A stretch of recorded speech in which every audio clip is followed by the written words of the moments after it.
Greetings. This is a pivotal moment in history. It's time for awakening. Nearly every ancient culture around the world left us a message in some form about this time, and now we're living it. The Mayan long count calendar tells us December 21st, 2012 is the end of an age and the beginning of an age. The Temple of Inscriptions at Palenque confirms the date.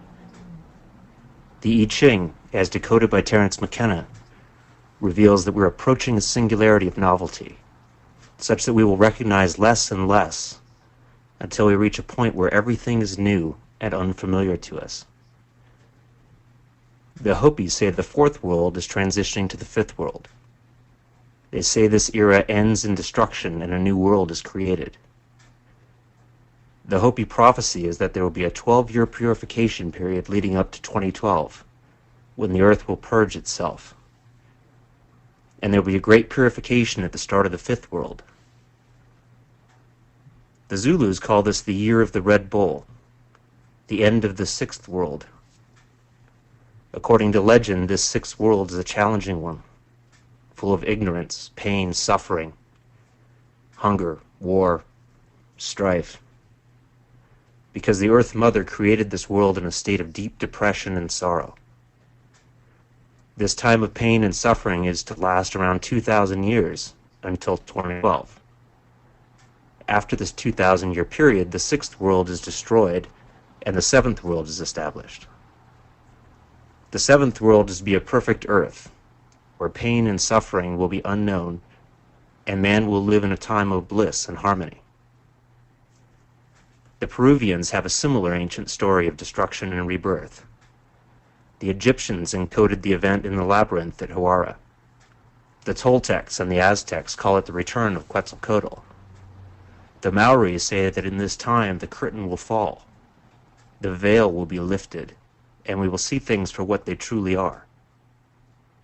This is the definition of the word apocalypse. It doesn't mean devastation. It means the lifting of the veil, the revelation. So why am I telling you all this, and what has it got to do with right to travel? Well, it would seem foolish to ignore the wisdom of nearly every ancient culture on the planet, and these are certainly interesting times. On the one hand, conscious awareness is rising toward a tipping point of enlightenment, while on the other hand, our global economy and governance are in a climax run, and the ruling class is in a mad grab for wealth and control. It appears we're in the final throes of the 2,000 years of ignorance, war, and strife the ancient Zulus predicted. The history of the past 2,000 years or more is really a history of unsustainable insanity.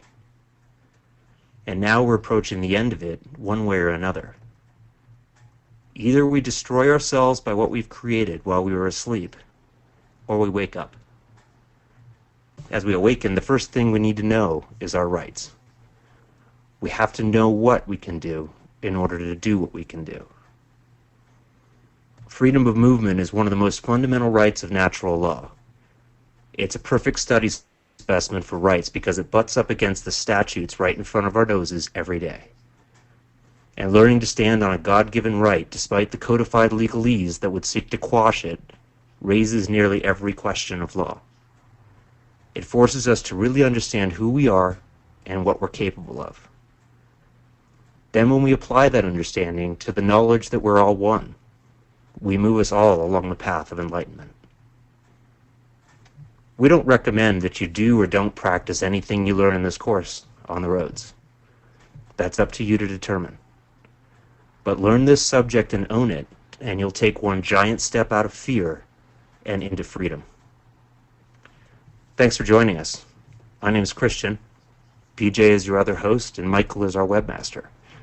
Welcome to GTEN's first installment of Right to Travel.